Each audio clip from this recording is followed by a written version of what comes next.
Hello बच्चों, कैसे हैं आप लोग। आशा करती हूँ कि आप सभी अच्छे होंगे। बच्चों, शुरू करते हैं आज का अध्याय, सेवा की महिमा। प्रस्तुत लेख में लेखक ने सेवा की महिमा को अनेक उदाहरणों द्वारा बहुत ही कुशलतापूर्वक वर्णित किया है। इसमें बताया गया है कि सच्चा आनंद तो इंसान दूसरों की सेवा करके ही पा सकता है, धन दौलत से आनंद प्राप्त नहीं कर सकता है। सेवा के सुख को आप कैसे वर्णित करोगे? नीचे दिए गए स्थान पर लिखिए। आइए शुरू करते हैं पाठ सेवा की महिमा। रविंद्रनाथ ठाकुर की एक रचना बड़ी ही सीख देने वाली है। एक आदमी को रात में सपने में भगवान दिखाई दिए। उन्होंने उससे कहा कि जाओ, अमुक जगह पर एक साधु रहता है, उससे मिलो। उसके पास एक हीरा है, उसे ले लो। उस आदमी को लगा भगवान की बात सही हो सकती है, सो अगले दिन उसने सवेरे उठकर उनके बताए स्थान पर साधु की खोज की। संयोग से साधु मिल गए। उसने उन्हें सपने में भगवान के दर्शन देने और उनसे मिलकर हीरा लेने की बात बताई। साधु ने कहा, हाँ ठीक है, जाओ, वहाँ नदी किनारे पेड़ के नीचे हीरा पड़ा है, उसे ले लो। आदमी वहाँ गया। उसके अजरज की सीमा न रही जब उसने देखा कि पेड़ के नीचे सचमुच बड़ा कीमती हीरा पड़ा है। उसने हीरे को उठा लिया। खुशी से उसका दिल नाचने लगा। अचानक उस आदमी के मन में एक विचार पैदा हुआ, साधु ने इसे यूं ही क्यों डाल रखा है? जरूर उसके पास इस हीरे से भी मूल्यवान कोई चीज है, जिसने ऐसी अनमोल चीज को मिट्टी के मोल बना दिया है। यह हीरा तो आज है, कल नहीं। मुझे वही चीज प्राप्त करनी चाहिए जो हीरे को भी ठिकरा कर देती है। इतना सोच उसने हीरे को नदी में फेंक दिया और साधु के पास चला गया। यह घटना कवि के दिमाग की कोरी कल्पना नहीं है, इसमें बहुत बड़ी सच्चाई है। जिसके पास धन से भी कीमती कोई दूसरी चीज होती है, उसे धन फीका लगता है। किसी बुद्धिमान ने ठीक ही लिखा है, जिसके पास केवल धन है, उससे बढ़कर गरीब और कोई नहीं। एक महान व्यक्ति ने कितनी बढ़िया बात कही है, मुझसे धनी कोई नहीं है, क्योंकि मैं सिवा भगवान के और किसी का दास नहीं हूँ। यह जानते हुए भी कि आदमी के आगे धन दौलत की कोई कीमत नहीं है, आज सभी समाजों में, सभी देशों में पैसे का बोलबाला है। अमेरिका के पास बहुत धन है, पर वह और धन चाहता है। रूस के पास उतना पैसा नहीं है, वह और धन चाहता है कि उसके देशवासी खूब खुशहाल हों। यही हाल दूसरे बहुत से देशों का है। वे सब दिन रात पैसों की होड़ में दौड़ रहे हैं। जानते हैं इसका नतीजा क्या है? इसका नतीजा यह है कि अमेरिका के बहुत से लोग रोज रात को नींद की दवा लेकर सोते हैं। उनके जीवन में सहजता नहीं है। जिसके जीवन में उतावली या उलझन है, उसे नींद कहाँ से आएगी? दुनिया आज हैरान है क्योंकि उसका मुंह दौलत की ओर है। यहाँ दौलत से मतलब सिर्फ रुपए पैसे से ही नहीं है, सब सुविधा की बाहरी चीज़ों से भी है। ऐसी चीज़ों के पीछे पड़ने से आदमी को लगता है कि उसे कुछ मिल रहा है, पर उसकी हालत वैसी ही होती है जैसे कि रेगिस्तान में भ्रम से दीख पड़ने वाले पानी को देखकर हिरन की होती है।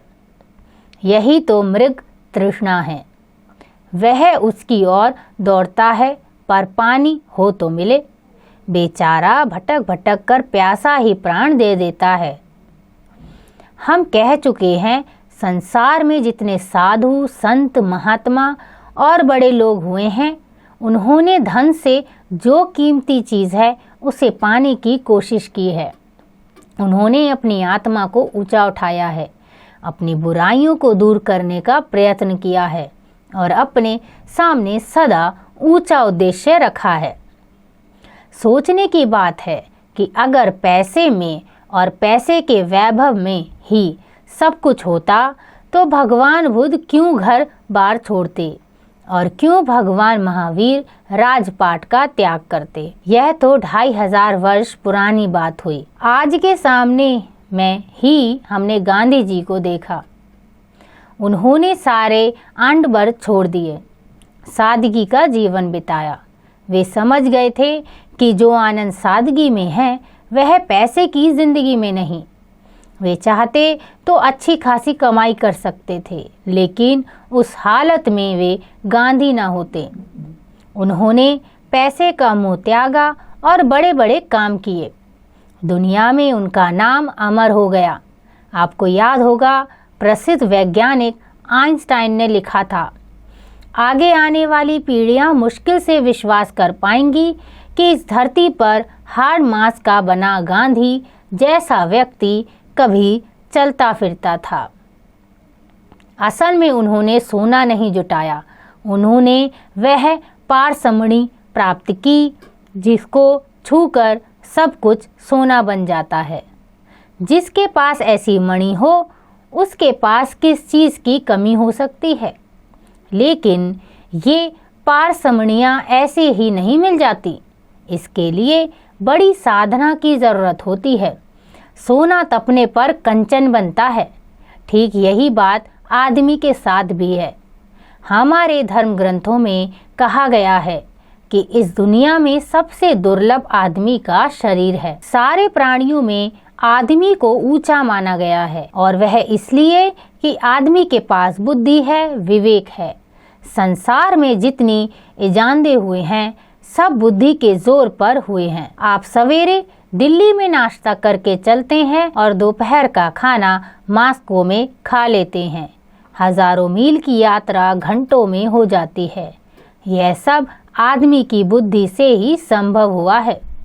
जिसके पास इतनी चीजें हों वह धन या दुनियादारी की चीजों के पीछे भटके, यह उचित नहीं है। बुद्धि का प्रयोग उसे बराबर आगे बढ़ने के लिए करना चाहिए। जिन्होंने ऐसा किया है उन्होंने मानवता की बड़ी सेवा की है। उनका नाम अमर हो गया है। धन का खोटा आदमी को तब मालूम होता है जब वह खरा बनने लगता है। खरा बनने का अर्थ है यह कि इंसान घर बार छोड़ दे, जंगल में चला जाए और भगवान के चरणों में लौ लगाकर बैठा रहे। बहुत से लोग ऐसा भी करते हैं, पर यह रास्ता सबका रास्ता नहीं है। दुनिया में ज्यादातर लोगों का वास्ता अपने घर के लोगों से ही नहीं, दूसरों के साथ भी पड़ता है। खरा आदमी वह है जो अपनी बुराइयों को दूर करता है और नीति का जीवन बिताते हुए अपने देश और समाज के काम आता है। ऐसा आदमी सबको प्रेम करता है और सबके सुख दुख में काम आता है। भगवान बुद्ध ने न जाने कितनों की सेवा की। गांधी जी परचूरे शास्त्री के घावों को अपने हाथों से साफ करते थे। ये मामूली घाव नहीं थे, कुष्ठ के थे। उनमें से मवाद निकलता था, लेकिन गांधी जी बड़े प्रेम से शास्त्री जी की सेवा करते थे। ऐसी मिसालें एक दो नहीं, सैकड़ों हजारों हैं। जो मानव जाति की सेवा करता है उससे बड़ा धनी कोई नहीं हो सकता। अबू बिन अदम की कहानी शायद आपने सुनी होगी। एक दिन रात को वह अपने कमरे में सो रहा था। अचानक उसकी आंखें खुली। देखा कि सामने एक देवदूत बैठा कुछ लिख रहा है।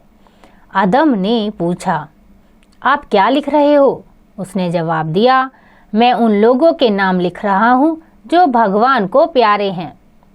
आदम थोड़ी देर चुप रहा, फिर बोला, भैया मेरा नाम उन लोगों में लिख लेना जो इंसान की सेवा करते हैं। देवदूत चला गया और अगले दिन जब वह लौटा तो उसके हाथ में उन आदमियों की सूची थी जिन्हें भगवान का आशीर्वाद मिला था। अबू बिन अदम का नाम सूची में सबसे ऊपर था। साफ है कि जो दूसरों की सेवा करता है वह भगवान की सेवा करता है। सेवा करने का अपना आनंद होता है। एक बार सेवा करने की आदत पड़ जाती है तो फिर छूटती नहीं। जो बिना किसी स्वार्थ के दूसरों की सेवा करते हैं उसका मुकाबला कोई नहीं कर सकता। सूरज बदले में बिना कुछ पाने की इच्छा रखे सबको धूप और रोशनी देता है। चांद ठंडक पहुंचाता है, धरती अन्न देती है, पानी जीवन देता है, हवा प्राण देती है। इनकी बराबरी कौन कर सकता है? विनोबा जी के पास क्या रखा था? न धन, न कोई बाहरी सत्ता, पर सेवा के जोर पर उन्होंने करोड़ों लोगों के दिलों में अपना घर बना लिया। उन्हें 40 लाख एकड़ से ऊपर जमीन दान में मिली, सैकड़ों गांव दान में मिले और जीवन दानियों की उनके पास फौज थी। यह सब कैसे हुआ? सेवा के बल पर। बरसों पहले जब विनोबा जी ने भूदान यज्ञ प्रारंभ किया था, लोगों ने न जाने क्या क्या बातें कही थी, पर विनोबा जी ने उनकी कोई परवाह नहीं की। उनका भगवान पर विश्वास था, उनके दिल में स्वार्थ न था। ऐसे आदमी को काम में सफलता मिलनी ही थी। वे हजारों मील पैदल चले, जाड़ों में चले, गर्मियों में चले, वर्षा में चले, धूप में चले। लोगों ने कहा, बाबा चलते चलते बहुत दिन हो गए, थोड़ा आराम कर लो। जानते हैं विनोबा जी ने क्या जवाब दिया? उन्होंने कहा, सूरज कभी रुकता नहीं, चांद कभी टिकता नहीं, नदी कभी थमती नहीं, मेरी भी यात्रा अखंड गति से चलेगी। सेवा के आनंद में लीन विनोबा जी चलते रहे। देश का कोई भी कोना उन्होंने नहीं छोड़ा। प्रेम की निर्मल धारा उन्होंने घर घर पहुंचा दी। एक दिन उनकी टोली में हम कई जन बैठे थे। शाम का समय था। उस दिन विनोबा जी को बहुत सी ज़मीन मिली थी। जब उन्हें दिन भर का हिसाब बताया गया तो वे मुस्कुराने लगे। बोले, आज इतनी ज़मीन हाथ में आई है, लेकिन देखो कहीं हाथ में मिट्टी चिपकी तो नहीं। हम सब हंस पड़े, पर विनोबा जी ने बड़े पते की बात कही थी। जिसके हाथों में लाखों एकड़ भूमि आई हो, उसके हाथों में एक कण भी चिपका ना रहे, इससे बड़ा त्याग और क्या हो सकता है। शरीर में दुबले पतले विनोबा जी ने सबको दिखा दिया कि इंसान से बढ़कर दुनिया में किसी का भी मूल्य नहीं है।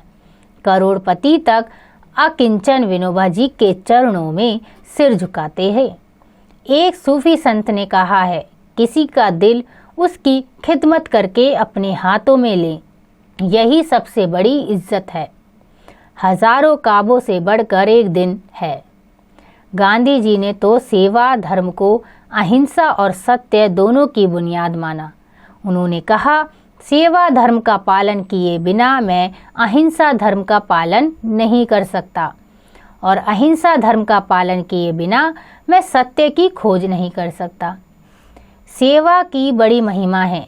धन से आप कुछ लोगों को अपनी ओर खींच सकते हैं, सेवा से ज़्यादा लोगों पर विजय पा सकते हैं, लेकिन सारी दुनिया को तो सेवक ही जीत सकता है। यह कहानी लिखी है यशपाल जैन जी ने, और उन्होंने हमें बताया कि सेवा करना ही मनुष्य का एकमात्र रास्ता है। अगर हम सेवा करेंगे तभी हम अपने जीवन में आगे बढ़ पाएंगे। सिर्फ पैसा होना ही एकमात्र जीवन यापन नहीं होता। लोगों की सेवा करना हमारा धर्म है। जैसे कि गांधी जी ने, विनोबा जी ने लोगों की सेवा करके अपना सारा जीवन व्यतीत किया। आज भी हम उन्हें याद करते हैं। वे महान व्यक्ति हैं। हमने सीखा, स्वतंत्रता के यज्ञ में आहुति देने वाला हर सिपाही वंदनीय और सम्मानीय है। हमें उनको हमेशा याद रखना चाहिए। आशा करती हूँ कि आपको यह अध्याय समझ आ गया होगा। इसका अभ्यास आप स्वयं कीजिएगा।